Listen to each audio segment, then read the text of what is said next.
Görünmeze dönüştü her şey. Mutluluğu hayal etmek ise hepten kabus oldu.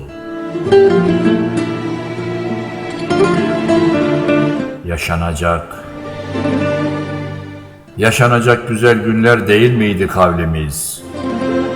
Dilimizden düşmeyen vuslatnamelerine ne oldu?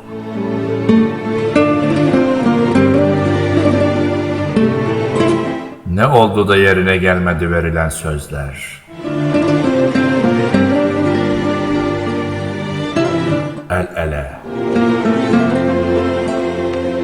El ele dolaştığımız o sahili hatırlıyor musun? Ellerimiz hiç ayrılmasın diyordun ebediyete kadar.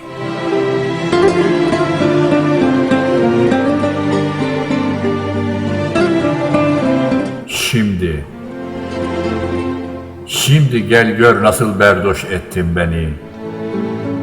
Teselliyi gün batımlarında arar oldum.